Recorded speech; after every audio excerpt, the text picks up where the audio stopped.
जब आप जान जाओगे कि आप नश्वर हो, जब आप देखोगे कि जब आपने जन्म लिया था तब भी आप कुछ नहीं थे, जब मृत्यु होगी तब भी आप कुछ नहीं होंगे। जीवन में ना कुछ कभी आपका था, ना आज है, ना कभी आपका होगा। तब अपने आप जन्म और मृत्यु के मध्य का ये समय जिसे हम जीवन कहते हैं, उसे आप शांति से जीना प्रारंभ करोगे।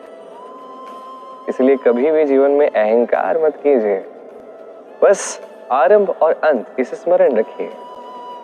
आज का ये वर्तमान शांति से और प्रसन्नता से बीतेगा। संसार को प्रकाश केवल वही दे सकता है जिसका आधार शीतलता हो। इस संसार का मार्गदर्शन केवल वही कर सकता है, इस संसार को दिशा केवल वही दिखा सकता है जिसके भीतर संतोष और धैर्य की शीत हो। अब देखिए, ये अत्यंत महत्वपूर्ण बात है।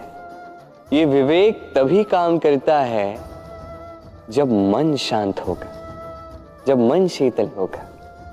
इसलिए यदि आप इस जीवन में कुछ बड़ा कार्य करना चाहते हैं तो सर्वप्रथम अपने इस मन को, इस हृदय को, इस विवेक को, इस आधार को, इस तल को शीतल रखना सीखिए। धैर्य रखिए। संसार में ऐसा कुछ भी नहीं जो आप ना कर पाओ। क्षमा का कब और कैसे उपयोग करना है, यह समझना अति आवश्यक है। एक, यदि आप कोई अपराध करो और आप क्षमा ना मांगो, क्षमा याचना ना करो, क्षमा की उपेक्षा करो, तो इससे आपकी ही हानि होगी। कैसे? क्षमा ना मांगने से मन के भीतर अहंकार जागता है और अहंकार तो हमारी हानि करता ही है। दो, यदि कोई अपराध करे और आपसे क्षमा भी ना मांगे तो उसे क्षमा मत कीजिए। क्षमा अत्यंत अनमोल है और बिना मांगे किसी को क्षमा दे देना यह उचित नहीं। तीन, यदि कोई आपके साथ कुछ अनुचित करे, कोई अपराध करे और आपसे क्षमा मांगे तो उसे क्षमा कर दीजिए। इससे आपके भीतर की करुणा जागेगी, प्रेम जागेगा और ये आपके लिए शुभ ही है। चार, यदि आप कोई अपराध कर दो तो क्षमा अवश्य मांगना, इससे आपका ही लाभ होगा। कैसे? सामने वाला व्यक्ति आपको क्षमा करे ना करे, आपके भीतर का अहंकार घटता है और ये मन और भी अधिक निर्मल होता है। लोग कहते हैं मनुष्य अपना भाग्य जन्म से ही लिखवा के आता है, अर्थात यहाँ इस मस्तक पर भाग्य देवता जो है हमारे सारे उत्थान का, हमारे सारे पतन का जो ब्यौरा लिख देते हैं। मस्तक पर ही क्यों, पांव में क्यों?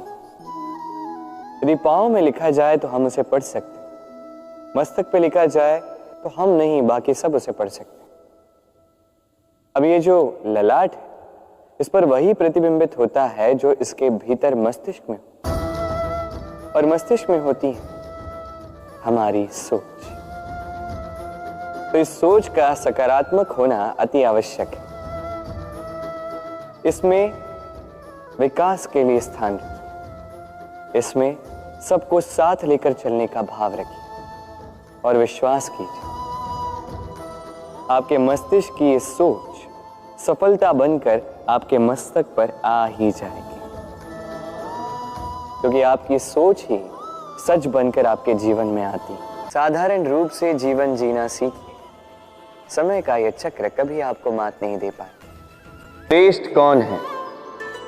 देवताओं और दानवों का वो दल जिन्हें अमृत प्राप्ति के लिए इस संसार में हलाहल फैला दिया, या वो महादेव जिन्होंने इस हलाहल को सूक्ष्म करके अपने कंठ में समाहित कर ली।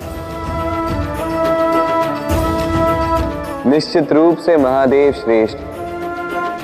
इसी प्रकार संसार में छोटी छोटी बातों को बड़ा करने वाले श्रेष्ठ नहीं होते, क्योंकि छोटी छोटी नोकझोंकों को द्वंद्व में परिवर्तित करना बड़ा ही सरल है।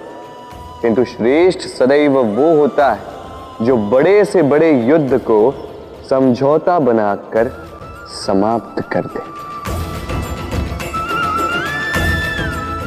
राधे राधे।